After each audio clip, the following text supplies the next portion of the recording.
Hello everyone, welcome in my channel social science express.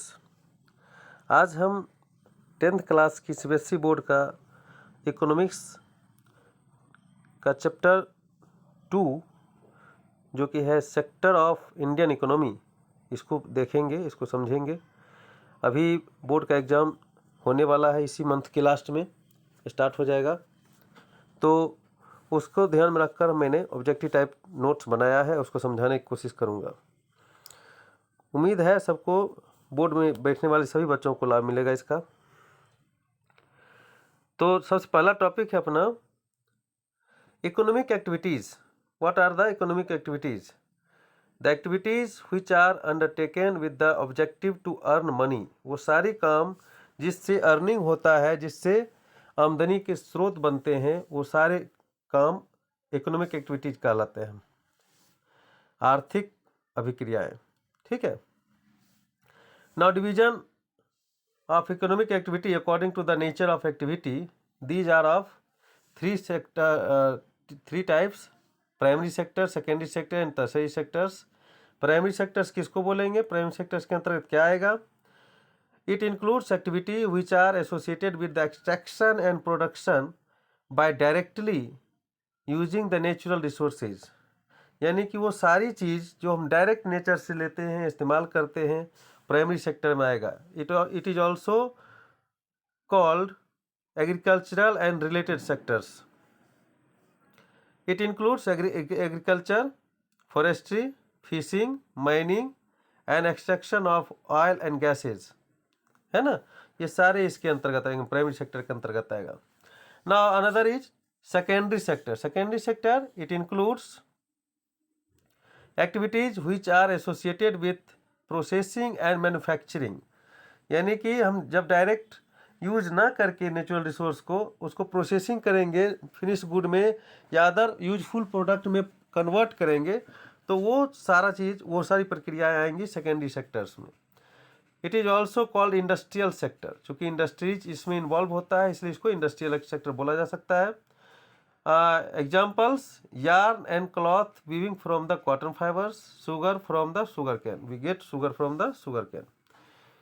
तो sugar cane यहाँ पर primary raw materials है ना, इंटरमीडिएट प्रोडक्ट है, और शुगर यहाँ पर फिनिश गुड्स है, जो कि सेकेंडरी सेक्टर्स में बनाए जाते हैं। Now there after the tertiary sector is there. Tertiary sector तीसरा टाइप्स है, tertiary sector. It includes those activities which help in development of primary and secondary sectors. यानी वो सारा चीज़ जो प्राइमरी और सेकेंडरी सेक्टर को हेल्प करता है, बूस्ट अप करता है, वो टर्शियरी सेक्टर के अंतर्गत आएगा। It is also called service sectors. चूँकि ये सर्विस प्रोवाइड करता है, सर्विस प्रोवाइडर है, सो इसको सर्विस सेक्टर भी बोल सकते हैं। Examples: transport service, storage service, communication, banking, insurance. ये सारी चीज़ें टर्शियरी सेक्टर्स के पार्ट्स हैं। ना इम्पोर्टेंस नोट्स भी इसमें मैंने इंक्लूड किया है, कुछ टॉपिक्स जो कि इंटरनली आता है क्वेश्चन में। All these three sectors are interdependent on each other as the goods and services produce in one is used in other sectors also. जैसे देखिए, मशीनरी की बात करें, मशीनरी जो कि मशीनरी इंडस्ट्रीज में बनाए जाते हैं, या फिर पेस्टिसाइड्स, बीडीसाइड्स, फर्टिलाइजर्स, ये सब इंडस्ट्रीज में बनता है, लेकिन एग्रीकल्चर में, प्राइमरी सेक्टर्स में वो डंप किया जाता है, उसको खपत, उसका कंज्यूम किया जाता है प्राइमरी सेक्टर्स में। तो इस तरह से हम देखते हैं, और प्राइमरी सेक्टर तक पहुंचाने के लिए उसको ट्रांसपोर्टेशन की जरूरत पड़ता है ना। तो देखते हैं कि तीनों सेक्टर्स एक दूसरे पर इंटरडिपेंडेंट है। GDP is the sum of the value of the final goods and services produce by these three sectors during a particular year. GDP निकालने की बात करेंगे। जीडीपी कैसे निकलता है? तो जीडीपी को जानने के लिए सबसे बड़ी चीज़ है कि आप जानिए कि कितना तीनों सेक्टर्स के जो आमदनी है, जो प्राइस वैल्यू है टोटल, है ना, फाइनल गुड्स की, खास करके फाइनल गुड्स की और सर्विस की, उसका सम जब निकालते हैं हम तो जीडीपी के अंतर्गत वो आता है। Good and services are of two types: final goods and service and intermediate good and services. Final goods and service it means those goods and services that are directly consumed by the consumers and are not meant for the further production and processing. यानी कि वो सारी चीज़ें जो direct consumer के द्वारा use किया जाता है उसको उसके फाइनल गुड्स के और सर्विस के अंतर्गत रखेंगे. But intermediate goods and services it means those goods and services that are used for further production and processing. जब हम किसी इंडस्ट्रीज के रॉ मटेरियल के लिए हम कोई चीज़ प्रोडक्ट को निर्मित करते हैं, प्रोड्यूस करते हैं, तो उसको बोलेंगे intermediate goods. In the initial stage of development, primary sectors becomes important, but finally tertiary sector is important. अभी आज कल पूछा जाता है क्वेश्चन कि कौन सा सेक्टर सबसे इम्पोर्टेंट है, कौन सा सेक्टर सबसे ज़्यादा जीडीपी ग्रो कर रहा है, कौन सा सेक्टर्स में सबसे ज़्यादा एम्प्लॉयमेंट आपको देखने को मिलता है. तो अभी टर्शियरी सेक्टर्स फाइनली सबसे ज़्यादा इम्पोर्टेंट माना जा रहा है. Tertiary sector in India emerged as important sector as its contribution in GDP has increased to many folds. Tertiary sectors has replaced the primary sector and has largest producing sectors because demand for basic services have increased like hospital, education, postal service, banks. इन सब चीज़ों की आज demand जनसंख्या बढ़ने के साथ साथ बढ़ती जा रही है. हॉस्पिटल की संख्या ज़्यादा होना चाहिए, एजुकेशन के लिए स्कूल नए नए खोले जा रहे हैं, बहुत सारे इम्पोर्टेंट्स ट्रेनिंग सेंटर्स भी खोले जा रहे हैं, पोस्टल सर्विस, बैंक, इस सब की निर्भरता लोगों की बढ़ती जा रही है. Greater development in primary and secondary sectors has included demand for service sectors growth like transport, trade, storage etcetera. And due to globalization, certain new services have emerged, like in India also. India like the information technology and communication technology in the market, you can see. So इन सब कारणों से tertiary sectors की importance बढ़ते जा रहा है और इसने दूसरे सेक्टर्स को रिप्लेस कर दिया है. Now employment of the people in different sectors. Still the primary sector is the largest employer because most of the people engage in the primary sectors. Agriculture sectors में ज़्यादा तो लोग अभी तक इंगेज हैं अभी भी, या तो वो you can say agricultural labourers हैं, एग्रीकल्चरल आइदर वो एग्रीकल्चरलिस्ट हैं, या कह सकते हैं ज़मींदार हैं, वो या तो खुद की ज़मीन को जोत रहे हैं या फिर मजदूर वहाँ पर मजदूरी कर रहे हैं. Now the share of the employment for the primary sector, secondary sector and tertiary sectors is 44% for the primary sectors, 25% for secondary sectors and tertiary sectors 31% respectively. Under the employment or disguised unemployment is largely prevalent in India, particularly in the agriculture. तो ये क्या है, ये disguised और unemployment under employment क्या है, इसको जान लीजिए. जब ज़रूरत से ज़्यादा लोग किसी किसी क्षेत्र में काम कर रहे होते हैं, किसी एरिया में किसी पर्टिकुलर जगह पे काम कर रहे होते हैं, तो ये जो अनावश्यक लोग हैं इसको अगर हम वहाँ से हटा देते हैं तो वर्क पर कोई असर नहीं करता, रिजल्ट उतना ही आता है. तो इसको हम डिस्गाइज्ड अनएम्प्लॉयड बोलेंगे. सपोज मेरे पास 2 एकड़ ज़मीन है और 2 एकड़ ज़मीन में 2 से 3 लोगों की ज़रूरत है और हमारे घर के सारे 5 सदस्य उसमें काम कर रहे हैं. अगर 2 सदस्य को वहाँ से हटा देते हैं और केवल 3 लोग उसमें इंगेज होते हैं तो भी हमारा प्रोडक्शन उतना ही होता है जितना कि 5 लोगों के लगने के बाद होता है. तो ये क्षमता के अनुरूप एम्प्लॉयमेंट ना होने की वजह से इसको डिस्गाइज अनएम्प्लॉयमेंट कर सकते हैं या अंडर एम्प्लॉयमेंट कह सकते हैं. अगर इन 2 वर्कफोर्स को, जो एक्स्ट्रा वर्कर है, उसको कहीं और लगाया जाए तो घर की आमदनी को सुधारा जा सकता है, आर्थिक स्थिति बदली जा सकती है और इनका जो एक्चुअल पोटेंशियल है उसका सही इस्तेमाल हो सकता है. So these are the disguised unemployment.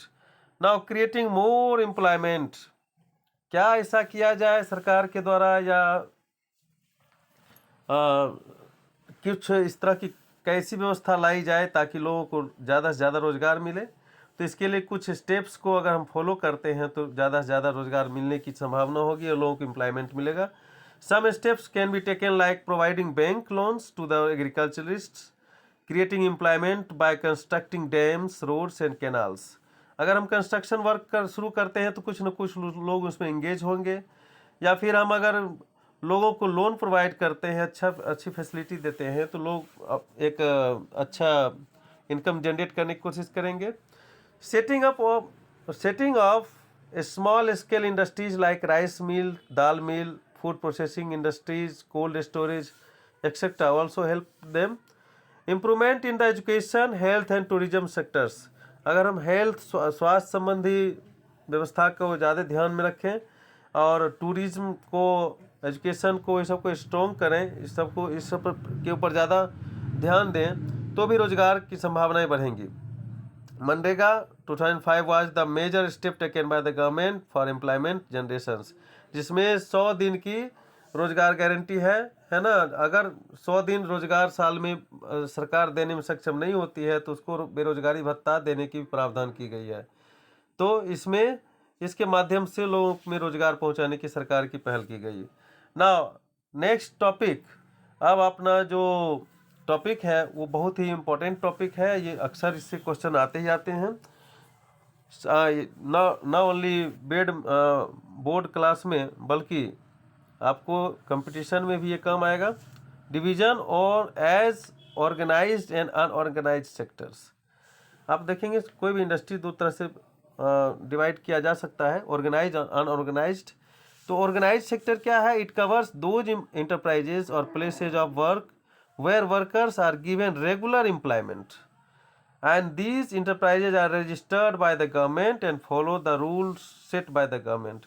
यह रूल रेगुलेशन को फॉलो करती है और यहाँ पर वर्क का जो आवर्स है, वर्किंग आवर्स लिमिटेड है, पेड हॉलीडेज भी मिलता है वर्कर्स को. ये सारी सुविधाएं यहाँ पर मिलती है. अनऑर्गेनाइज्ड में क्या है? This sector is characterised by small and scattered units which are unregistered and not followed government's rules and regulations. A large fraction of India's working population is engaged in the unorganized sectors. Private sector जिसे बोल सकते हैं आप.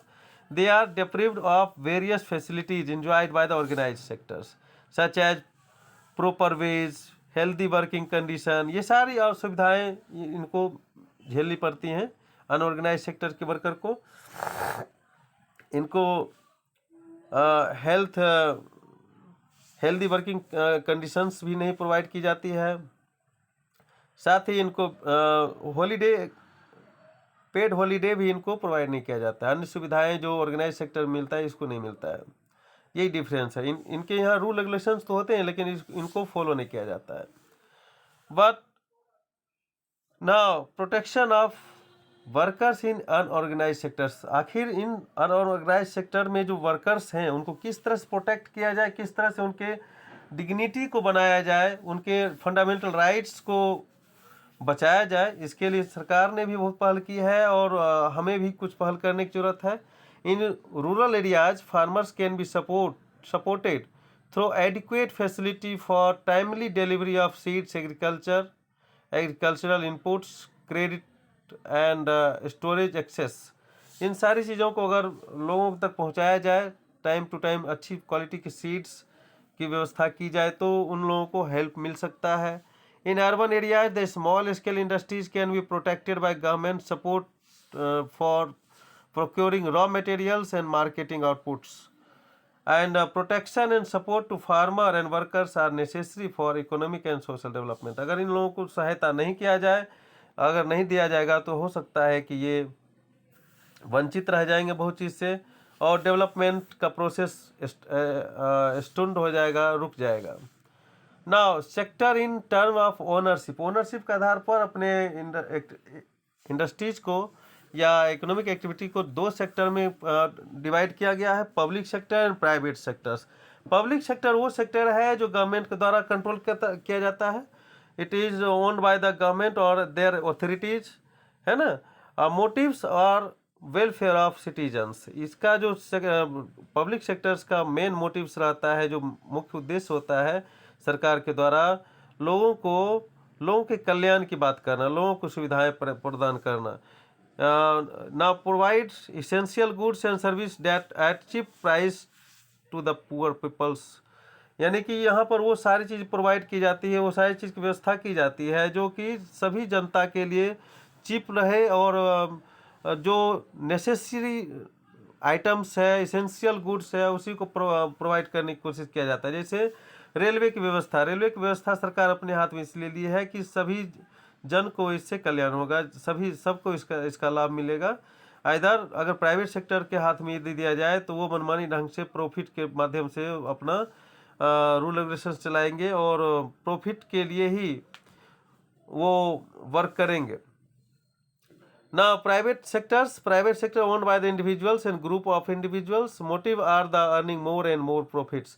Private sector जितना भी है उसका main एक ही उद्देश्य होता है ज़्यादा से ज़्यादा प्रॉफिट कमाना, बल्कि ऑर्गेनाइज सेक्टर या पब्लिक सेक्टर्स का जो गवर्नमेंट के द्वारा ओन होती है उसका एक ही मोटिव होता है वेलफेयर ऑफ द सिटीजन्स, जन कल्याण के कार्य को करना। ये अपना टॉपिक्स था, ये सारे टॉपिक आपने पढ़ा और हम उम्मीद करते हैं कि आपको इसका